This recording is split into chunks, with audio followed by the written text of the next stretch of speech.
And welcome back to another video. Here I'm gonna break down our entire wash and wax process from start to finish. It took 45 minutes in total, but I'm gonna time lapse it into like 10 minutes. So I'll break down how we work with 3 people on the job in order to finish it in 45 minutes. We did 2 vehicles that day, but I'll talk more about that later in the video. So you can check the description box down below for all the links to any tools and products that I mentioned. But other than that, let's go ahead and get started with the video. And forgot to mention that this Saturday, the 26th, I'll be opening up enrollment into my premium online course, Detailing as a Business. It helps you start and grow your business from scratch. So check the link in the description box to get on the waiting list if you're interested in joining or getting more information. Okay, on to the video.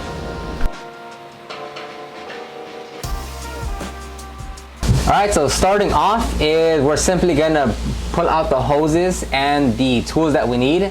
Now, if you saw the recent vlog that I posted where I was bringing everything in and out of the HHR panel, it was annoying, it's cumbersome, it's an inconvenience, it's inefficiency. Here that we have everything on reels, we just literally pull things out, turn machines on, and get to work. Now with this one, we did the detail a little different. Usually we start with the interior, then the exterior. But because I was about to leave and I would be able to help the most on the exterior, is we started with the exterior wash and wax. But because there was debris in the inside, we blow that out first. That way we're done with the wash and wax, and we don't put debris back onto the paint from the interior. So that's the only reason why we were blowing the interior out. But as you can see, we're gonna start with, when there's more than one person, nothing should ever be stagnant. Nothing should ever be waiting. Something should always be starting as something is finishing.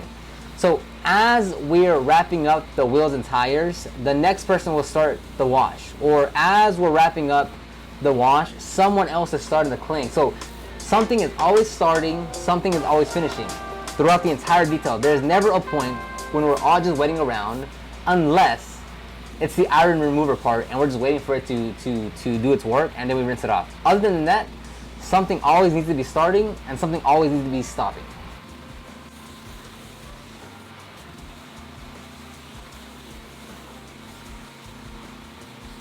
Now next, we're going to rinse down the vehicle. There's not much debris here, so you can do this pretty quickly.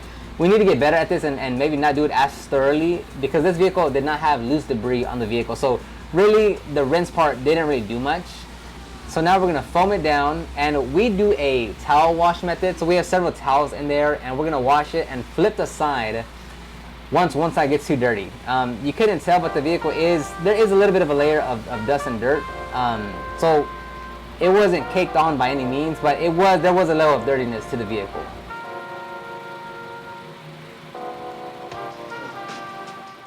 Now, as you can see, Lex brushing the crevices and the tight areas. We do this with our wash and wax process, where it's a bit more of a detailed job. So we will go in there and agitate all the nooks, crannies, badges, emblems. On the premium wash, we won't do this. We do this level of detail starting off at the wash and wax. And as we go up in services, the more detail that we get. Now again, here goes the show. As something is stopping, someone is starting something else. So we weren't even done with the wash process yet, but Lex already started rinsing it down. And again, he's not even done rinsing it yet, but I'm already starting the iron removal process. Something is always starting as something is finishing up. That is the key to working with 2, 3, 4 people.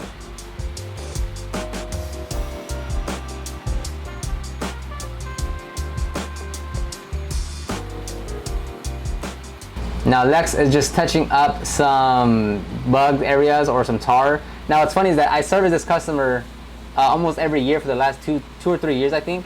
And every time there's always going to be like some tar or something on the side of the vehicle, which is funny because it's very consistent. So this is my second or third time coming out to the customer location. We do this vehicle and a Mercedes of his.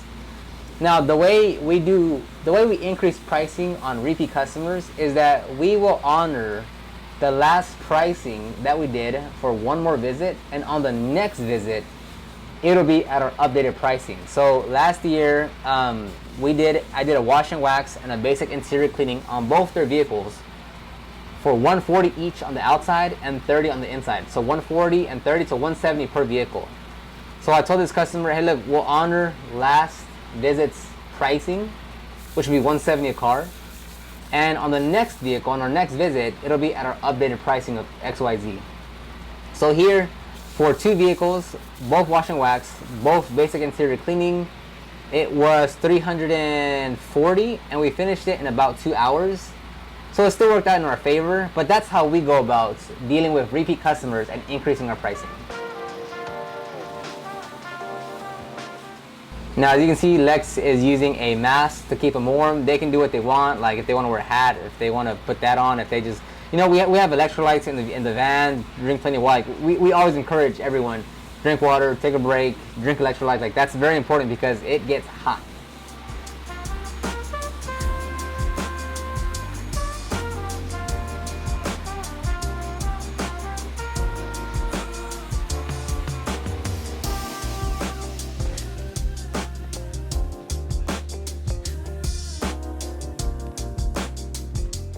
Now next, we're going to start drying the vehicle. One person will be using a plush microfiber towel to dry, and the next person will pick up the Ego Plus blower and start blowing it down. Now, as you can see me, I'm drinking those electrolytes right there, taking a little break just to kind of finish off my drink, and then I'll hop right back in. But this Ego blower comes, for us, we like it a lot. So we like the cordless blower versus an electrical, just because we're able to turn off the machine much sooner compared to if we had more electrical stuff. So if we had an electrical blower, we would still need to be running the generator. We use a cordless vacuum, and with this one, we don't turn on the generator again. Because the interior wasn't that bad, we're able to just use the cordless vacuum to finish off the interior. Which it's great because after so many hours, you get sick and tired of hearing that generator running. So it does help to be able to turn off the generator sooner than later because we have cordless machines. So as you see, there's 3 things going on right now. Lex was blowing, Alex is touching up the wheels and tires, and I am prepping the paint for the application of the ceiling. There's 3 things going on at one time. No one is working over each other. We need to get better at like having the proper tools for everyone, as far as like we don't have to share things. But overall, like, you want everyone to be in their own little thing working effectively. You don't want any someone's working over each other, someone's waiting for something. Like, you want everyone to be working full throttle on their segments the entire time.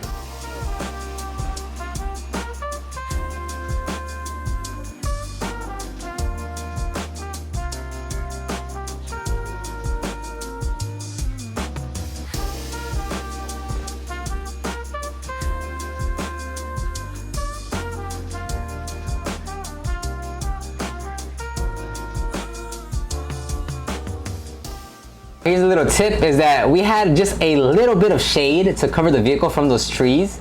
So, and like, literally the rest of the parking lot in the house was getting beat on by sun, but there was just enough shade for us on those trees to make it bearable. So whenever you have the chance to get in shade, even if it's kind of awkwardly placed, get in the shade, because it makes a world's difference that we're right there versus if we were completely on the complete other side of the driveway and the sun was beaming on us 24/7, or at least the duration that we were there. It makes a big difference. So shade, when you can, go for the shade.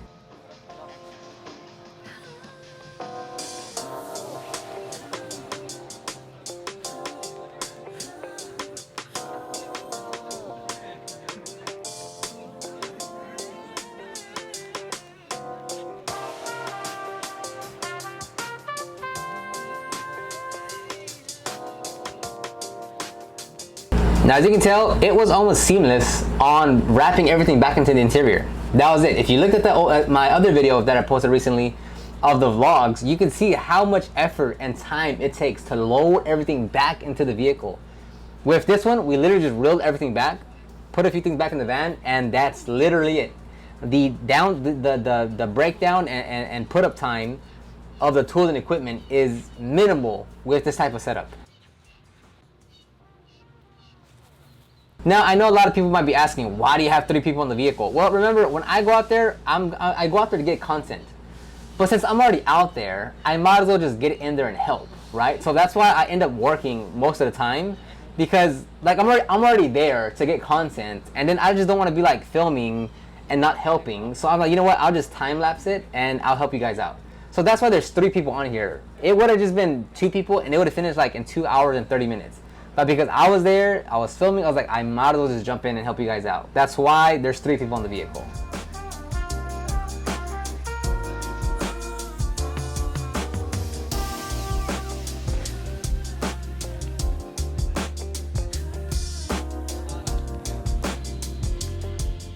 Now, because we blew out the interior in the beginning, we didn't have to blow anything else, and we blew out enough, and it wasn't really that much to begin with, that we can use the cordless vacuum to finish off the interior, because the interior was not bad at all. It had a slight debris. We just wiped down the interiors, cleaned the glass. It was very straightforward.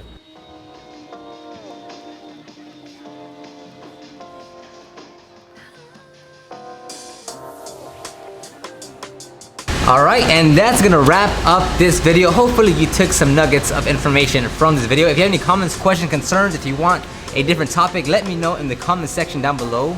You can check the description box for my Detailing Business Class podcast. It's on iTunes, Spotify, Google Podcasts. You can download the Ultimate Guide to Start Your Detailing Business, and you can request access to the Detail Groove Training Facebook group. So click the description box down below. Let me know if you have any comments, and I'll see you on the next one.